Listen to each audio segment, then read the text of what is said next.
Здравейте и добре дошли в третия урок от нашето обучение. В предходните уроци изградихме основата, необходима, за да разбираме европейското финансиране. Първо научихме как работи финансирането от Европейския съюз, откъде идват средствата, как достигат до различните програми и как организациите могат да получат подкрепа за своите идеи. След това разгледахме различните видове финансиране от Европейския съюз и видяхме, че различните механизми са предназначени за различни цели и дейности. Сега е време да направим следващата практическа стъпка. В този урок ще разгледаме основните програми на Европейския съюз, какво финансира всяка от тях и най-важното, как да разпознаем коя програма е подходяща за нашата конкретна идея. В края на урока ще можете много по-лесно да направите връзката между идеята, дейността и подходящата европейска програма. Много организации подхождат към програмите като към списък, от който трябва да изберат нещо. Това обаче не е правилният начин на мислене. В действителност всяка програма има своя логика, цели и специфични дейности. Това означава, че не всяка програма е подходяща за всяка идея. Затова в този урок ще разглеждаме всяка програма през 3 въпроса. Каква е, какво финансира и кога трябва да я изберете. Всички програми на Европейския съюз са създадени, за да изпълняват определени политики и приоритети. Това означава, че всяка от тях има ясно определен фокус.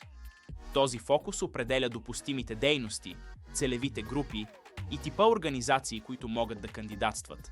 Затова изборът на програма не е въпрос на предпочитание, а на съответствие между идея и инструмент. Еразъм Плюс е една от най-познатите и най-достъпни програми на Европейския съюз. Тя е насочена към образование, обучение и младежки дейности. Основната й цел е да подкрепя развитието на умения, обмяна на опит и изграждането на капацитет в различни организации. Важно е да се разбере, че Еразъм Плюс не финансира социални услуги или инфраструктура, а процеси на учене и развитие. Програмата финансира дейности като младежки обмени, обучения за младежки работници, партньорства между организации и разработване на обучителни материали. Тези дейности са насочени към повишаване на знанията и уменията, както и към обмен на добри практики между различни държави. Това означава, че проектите по Еразъм Плюс трябва да имат ясно образователно измерение. Европейски солидарен корпус е програма, която често се бърка с Еразъм Плюс, но има различен фокус. Тя е насочена към доброволчество, солидарност и работа в общността. Основната й цел е да ангажира млади хора в дейности с обществена полза. Програмата финансира доброволчески дейности, местни инициативи и проекти, които имат директно въздействие върху общността. Това включва работа с възрастни хора, деца, уязвими групи и други социални дейности. За разлика от Еразъм Плюс, тук фокусът е върху действие, а не върху обучение. Интерек е програма за трансгранично сътрудничество между държави. Тя има за цел да подпомага съвместни проекти, които решават общи проблеми в гранични региони. Това я прави различна от останалите програми. Програмата финансира дейности в области като образование, социално включване, култура, туризъм и местно развитие. Важно е, че всички дейности трябва да имат трансграничен характер и да носят полза за двете страни. Това означава, че проектите трябва да бъдат разработени съвместно с партньор.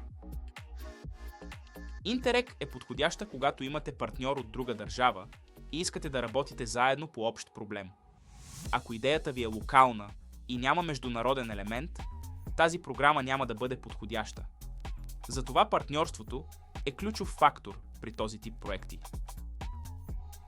Европейският социален фонд Плюс е основният инструмент за финансиране на социални политики в Европейския съюз. Той е насочен към заетост, социално включване и образование. Това го прави една от най-важните програми за организации, които работят с хора. Програмата финансира социални услуги, обучения, интеграция на безработни и дейности за намаляване на бедността. Това са реални дългосрочни интервенции, които имат пряко въздействие върху хората. Тя се различава от Еразъм Плюс, защото не е насочена към обучение като процес, а към реална подкрепа. Европейският социален фонд Плюс е подходящ, когато организацията предоставя реални социални услуги и работи дългосрочно с общността. Той изисква по-висок административен капацитет, но предлага стабилно финансиране. Това го прави ключов инструмент за устойчиви дейности. Програмата Граждани, равенство, права и ценности е насочена към подкрепа на демократичните ценности, правата на човека и активното участие на гражданите. Тя има по-специфичен фокус в сравнение с други програми, защото не финансира услуги, а процеси в обществото. Основната й цел е да укрепва гражданското общество, да насърчава равенството и да подпомага инициативи, които изграждат по-приобщаващи и толерантни общности. Това я прави особено важна за организации, които работят по теми като дискриминация, участие и социална сплотеност, за разлика от Европейския социален фонд Плюс, който финансира конкретни услуги. ЦЕРФ финансира дейности, които променят нагласи, поведение и обществена среда. Изберете ЦЕРФ, когато вашата организация работи по теми като права на човека, равенство, демокрация или участие на гражданите. Това е правилният избор, когато целта ви е да влияете върху обществените процеси.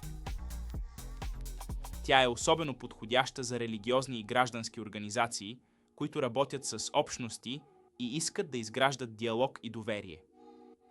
Не е подходяща, ако основната ви дейност е предоставяне на социална услуга или обучение без ясно измерение на ценности и участие. Творческа Европа е програмата на Европейския съюз за културния и творческия сектор. Тя подкрепя културното разнообразие и сътрудничеството между организации в Европа. Програмата е насочена към културни институции, творчески организации и инициативи, които работят с културно наследство, изкуство и общностна идентичност. Тя има силно международно измерение и изисква партньорства между организации от различни държави. Програмата финансира културни събития, фестивали, артистични проекти, дейности за опазване на културното наследство и сътрудничество между организации. Тези дейности често включват обмен на опит, съвместни инициативи и създаване на нови културни продукти. Важно е да се подчертае, че проектите трябва да имат ясно културно съдържание и международно измерение. Изберете Creative Europe, когато вашата организация работи в областта на културата, изкуството или културното наследство. Тя е особено подходяща за религиозни организации, които имат културна дейност и искат да я развият в международен контекст. Не е подходяща за социални услуги или образователни дейности без културен елемент.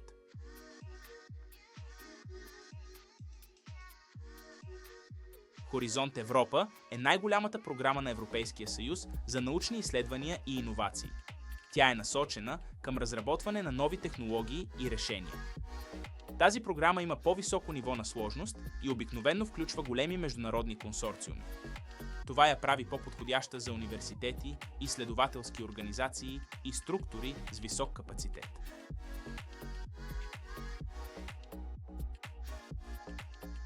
Изберете Хоризонт Европа, когато участвате в изследователски или иновативен проект и сте част от международен консорциум. Тя е по-малко подходяща за малки организации без опит, но може да бъде добра възможност като партньор. Това е програма за високо ниво на участие и изисква сериозна подготовка. След като разгледахме основните програми, най-важният въпрос остава как да направим правилния избор. Изборът не започва от програмата, а от идеята. Организацията трябва да анализира какво иска да направи, с кого и с каква цел. Едва след това може да се направи връзка с подходящата програма. Ако дейността е свързана с обучение, най-вероятно става въпрос за Еразъм+. Ако е доброволчество, Европейския социален корпус. Ако е социална услуга, Европейският социален фонд Плюс, ако е култура, Творческа Европа. Тази логика е основата за бърза ориентация. В този урок разгледахме основните програми на Европейския съюз и видяхме как те се различават по своите цели и дейности.